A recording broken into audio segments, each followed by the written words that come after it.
What's up, Dodgers Nation? It's the 3 Up, 3 Down podcast where I'm doing a deep dive of Trea Turner's offensive struggles this October and the outlook for the Dodgers moving forward after falling behind 2-0 in the NLCS against the Atlanta Braves.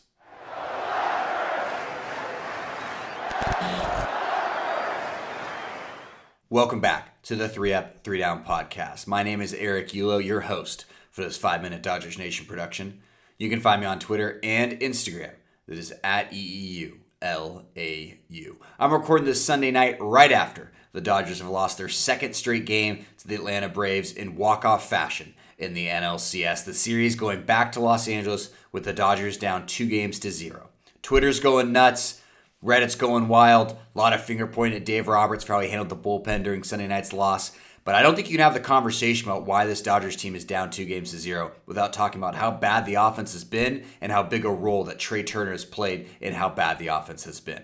And I think Trea Turner is an incredible baseball player. I think he was the best hitter for the Dodgers in the regular season. I think he deserves all the MVP considerations. But I also think it's important to note that he has a .577 OPS in the playoffs. He's just not been a dude in the playoffs. I mean, Jock Peterson swings a better bat right now than Trea Turner does in the playoffs, career versus career. I mean, that is shocking just for how talented this guy is. I don't know if you heard, but he was the NL batting champ. I think Ron Darling mentions that 12 times a broadcast. But look, Trea Turner is very, very good. But a lot of his problems, too, is he's never been a walk guy. Of the top 5 hitters by batting average in the majors for the regular season, of the top 5 guys, Trea Turner had the lowest walk percentage at 6.3 and the highest strikeout percentage at 17%. He's just never been a guy that takes his walks. And that's fine when you're making good contact and the ball's hitting the green stuff and you're racking up hits and home runs and stolen bases. That's great. But when you're scuffling and you can't work a walk to get to first and get yourself back on track, that's going to be a problem. Especially a problem when you're batting second or third in this Dodgers lineup that's only averaging 3.4 runs per playoff game right now. That is not good enough. That is absolutely not good enough. He's the only Dodgers everyday starter position player who has not recorded a walk in the playoffs, and unfortunately, he is tied for the lead with AJ Pollock with 9 strikeouts. If you want to talk about another guy that just doesn't get it done in the playoffs. Trea Turner has 2 extra base hits and only 1 stolen base in the playoffs. If you told me there was a Dodger playoff game where as a team they'd steal 4 bases, I would assume that Trea Turner would have 1 or 2 of those. That happened on Sunday night. Trea Turner had 0 of them because he couldn't get on base. He missed a double by a couple of feet earlier in the game. He missed a home run in the 9th inning by a couple of feet. A few websites saying that his shot in the 9th inning that took Eddie Rosario all the way to the wall would have been a home run in every other ballpark besides Truist Park. Tough shit.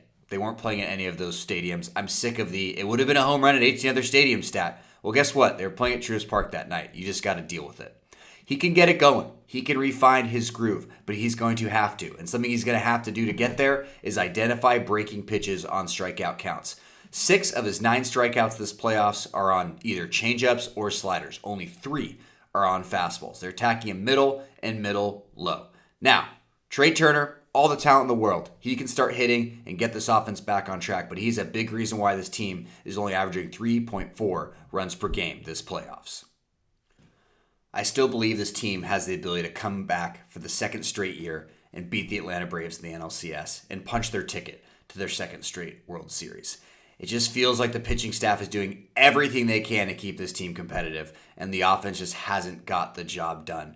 This is the Series 2, this first 7-game series, where it really becomes evident that the Dodgers do not have a legitimate 4th starter. It should have been Clayton Kershaw. It's not. He's out. Gonsolin, for whatever reason, isn't being trusted to make those starts. The Dodgers lose a bullpen game Saturday night in Game 1, where they only gave up 3 runs in a bullpen game. In the NLCS, you're throwing a bullpen game, and your offense can't get it done. The next few days are going to tell us a lot about this team. They have the talent to do it. We all know that. But they got to start putting up runs if they're going to come back again and beat this Atlanta Braves team. That's it. That's all I got time for today. Thank you so much for watching. Make sure to check out the Blue Heaven podcast live streaming and, of course, Dodgers Dugout with Doug McCain. Thank you. Go Dodgers, and I'll see you on the other side.